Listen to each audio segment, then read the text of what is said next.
Ouvrez le banc.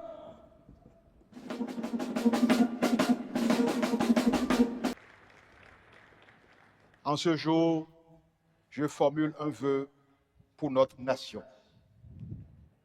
Que le Bénin demeure libre. Que le Bénin se tienne debout, toujours plus haut.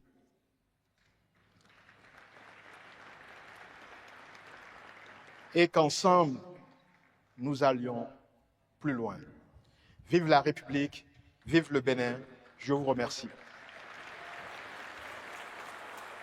Salut à tous et bienvenue dans ce nouveau décryptage. On ne perd pas de temps, on plonge tout de suite dans le vif du sujet. Aujourd'hui, on se penche sur un moment politique vraiment majeur, le discours d'investiture du président de la République, M. Romuald Ouagani.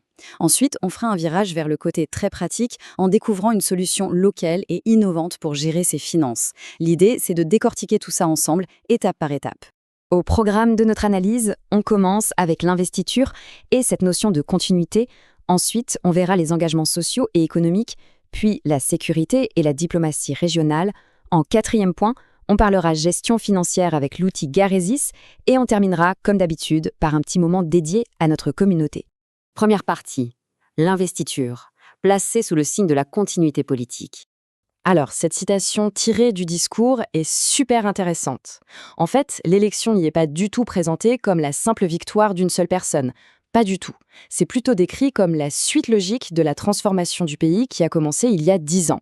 En gros, le texte met vraiment en avant l'idée d'une vision collective et d'une ambition qu'on partage tous. Et pour appuyer cette idée, le discours prend le temps de rendre un hommage très clair aux anciens chefs d'État depuis le renouveau démocratique de 1990. On y cite Patrice Talon pour sa vision à long terme et ses réformes, mais aussi Nicéphore Soglo, Mathieu Kérékou et Boni Yahi. L'objectif affiché ici, c'est de s'inscrire, je cite, en tant que continuateur de cette tradition de paix démocratique qui est présentée comme la base de tout développement. On passe à notre deuxième partie, l'économie et le social, avec des engagements concrets. La philosophie centrale de cette section est très directe. Avoir de bons chiffres macroéconomiques, c'est bien, mais ça n'a de sens que si ça se voit dans la vraie vie. Selon le discours, la force de l'État doit absolument se traduire par des choses tangibles pour la population. On parle d'un accès plus facile aux soins, de logements décents, d'eau potable, d'électricité et de routes praticables. Pour y arriver, l'approche est découpée par groupes. Pour les jeunes, la promesse, c'est de créer des opportunités pour réussir sur place, au niveau local. Pour les femmes, qui sont présentées comme le pilier de l'économie, il est question de faciliter l'accès au financement, à la propriété et à la protection sociale. Les agriculteurs, eux, se voient promettre de la mécanisation et une vraie couverture sociale. Et enfin, il y a un message très symbolique envoyé à la diaspora. Le Bénin est et reste, je cite, la maison de retour. Troisième partie maintenant, la sécurité et la diplomatie, des enjeux majeurs pour la stabilité. En lisant le texte, on remarque une stratégie de sécurité qui repose sur deux piliers indissociables. D'un côté, il y a un refus net de céder à la peur face au terrorisme, ce qui implique de continuer à investir dans les forces de défense. Mais de l'autre côté, et c'est un point clé du discours, la sécurité passe aussi par le social, c'est-à-dire apporter des opportunités économiques locales et s'assurer que l'État est présent partout sur le territoire pour ne laisser personne de côté. Sur le plan diplomatique, le ton est vraiment à l'unité régionale. La lutte contre le terrorisme y est décrite comme un défi qui demande obligatoirement une coopération très poussée entre les pays voisins. Le discours insiste aussi sur le fait que les partenariats internationaux doivent se baser sur le respect mutuel. En résumé, on s'ouvre au monde, oui, mais sans jamais sacrifier son identité ou sa souveraineté. Quatrième partie de notre décryptage, gérer ses finances locales avec JARESIS. On vient de voir la grande vision économique au niveau national, mais dans la pratique, pour les petits groupes ou les communautés, comment on gère ça au quotidien ? Ça demande de l'organisation. C'est pour ça qu'il est crucial de pouvoir reprendre le contrôle de ses finances locales avec de bons outils. Et justement, on va parler de Garesis, développée par Cercle Delta.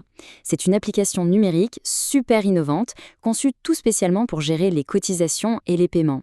Si vous faites partie d'une tontine communautaire, d'un groupe de microfinance, d'une ONG ou d'une coopérative, c'est vraiment l'outil idéal pour vous simplifier la vie. Ce qui est intéressant avec cette application, c'est sa flexibilité. GRS6 offre deux accès bien distincts, un espace pensé pour l'entreprise ou l'organisation et un autre pour les clients. Les tableaux de bord permettent de suivre les statistiques du jour en un clin d'œil, de voir les cartes actives et de calculer le total des cotisations. Bref, tout est pensé pour garantir un maximum de transparence. Alors comment faire si ça vous intéresse? C'est très simple. Pour avoir l'application, il faut aller sur le site www.cercledelta.com. Toutes les démarches y sont expliquées, donc n'hésitez pas à y faire un tour pour moderniser la gestion de vos groupes. Et enfin, on arrive à notre 5e et dernière partie, la communauté. On prend toujours un moment pour célébrer cette belle communauté d'apprentissage qui s'agrandit et franchement, ça fait super plaisir. Aujourd'hui, on tenait à remercier tout particulièrement Maman Pichou, Dieu seul et Éric Serge. Ce sont les 3 derniers qui se sont abonnés à notre compte. Un immense merci pour votre soutien et bienvenue à vous. Avant de se quitter, je précise un petit détail pour ceux qui regardent les visuels. Les cases blanches vides sont réservées aux partenaires souhaitant nous rejoindre. La porte est grande ouverte pour de futures collaborations. Voilà qui clôture cette analyse. La grande question qui reste en suspens, c'est de savoir si ces immenses visions politiques, combinées à de nouveaux outils locaux, vont réellement transformer le quotidien durablement. Le débat est totalement ouvert. Pensez à vous abonner pour ne plus manquer les informations et les prochains décryptages. Merci beaucoup d'avoir suivi celui-ci et à très vite.